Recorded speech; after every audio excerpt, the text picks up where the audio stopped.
race is quite real. And race is based on evolution and adaptation.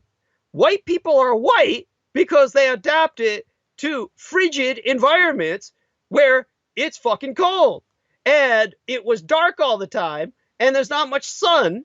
And so white people are naturally more adapted to frigid climates. Black people are black because they adapted to tropical climates. Dark people are dark with a greater degree of melanin for all the same reasons. This is the basis of what is race, which is real enough to create differences in response to prescription medicines.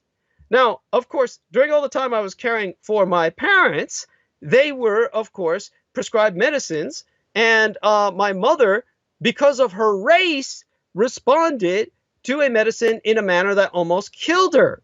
Now, this was Celebrex. And Celebrex was an antidepressant that was prescribed to her that it turned out had a toxic reaction that was generated in 20% of the Asian population. That's an enormously high percentage. That is unacceptable by any standards of medicine. 20% means that 1 out of every 4 people who take this medicine died, which my mother almost did. She was prescribed by a pill roller, a general internal medicine practitioner who had no training as a psychiatrist. And no general internal medicine practitioner should ever be allowed to prescribe antipsychotics, antidepressants, or any psychotropic med. So most psychiatrists, of course, are not trained in, of course, senior studies or geriatrics, but many of them were aware of the statistical data concerning medicinal responses. So your average psychiatrist would never have done this. So a antidepressant, this Celebrex, seemingly innocuous, was something that, when prescribed to her, triggered violent syncopal collapses or fainting spells, which resulted in a massive subdural hematoma, a brain injury, and almost killed her. Literally killed her, actually. She was clinically dead for many days. In terms of the reality of race, it was reinforced upon myself by one of the preeminent doctors on planet Earth, Dr. Lewis Bennett, who I spoke to personally. Now, Dr. Lewis Bennett is the man who wrote the pharmacy textbook that is used in all medical schools in the United States to treat doctors of pharmacology. So Dr. Lewis Bennett is one of the most brilliant men in the world. Dr. Lewis Bennett developed a heart med and had it released on the market.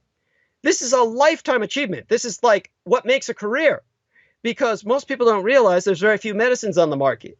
When you walk into a drugstore, all of the meds you see are clone meds. They're just different brand names for the same meds, and there's very few meds on those shelves. Even though it looks like there's hundreds of brands, there's only about a score of meds on that shelf, on those shelves within a pharmacy. The reason why is because the Food and Drug Administration only allows something like 12 to 14 meds to be trademarked or copyrighted or licensed in a year. And each one of these 12 or 14 meds that get released in a year, it takes about 17, 18 years, about 2 decades for them to get approved. So there's only a few hundred meds in the world that are approved by the FDA. And they're released under, of course, hundreds of different brand names. But the reality is they're basically a very limited set of meds. So when Dr. Lewis Bennett had a cardiac med released, that was another aspect of his career that made his already stellar career just unparalleled. We're talking about somebody who's one of the most brilliant men in the world. Again, the author of pharmacological textbooks that are used in medical schools. Now, he told me personally, and said so publicly on record in a lecture, his medicine was used in my birthland, my homeland and heartland of Taiwan, to great effect to save thousands of lives. But it was banned in Israel because it killed people, because they're of a different race. So these races are so different that what would save my life would kill a Jew. And I asked Dr. Lewis Bennett, why is the reality of race not acknowledged in medicine? And he said, because, of course, of politics. And because of that, we kill millions of people every year. 100 million people a year die because they're prescribed the wrong medicine for their race. Say, for instance, you're a person of Celtic descent and you're red-haired and have freckles. Because of your race, it takes twice the amount of anesthesia to keep you under, at the very least, that it takes any other race in the world. But doctors refuse to acknowledge this because that's racist. So Bragnoff. so the doctors don't give Irish or Celtic peoples of red hair, green eyes, freckles, skin, they don't give them the right amount of anesthesia. As a result, 20,000 Celtic people die in the United States every year at least due to anesthetic shock. Can I jump in real quick? And then please course. continue, because you're hitting on some just amazing points.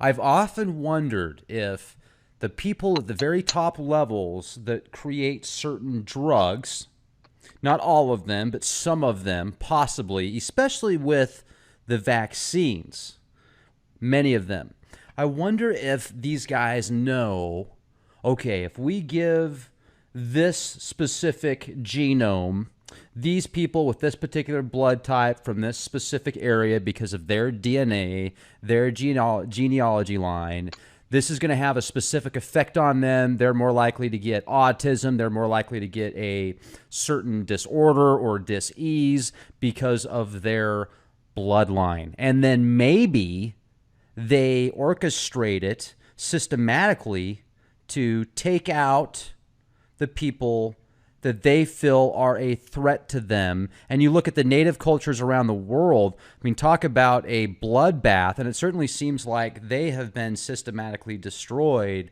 for years. And I wonder if it has to do with maybe the information they have, they don't want us to have.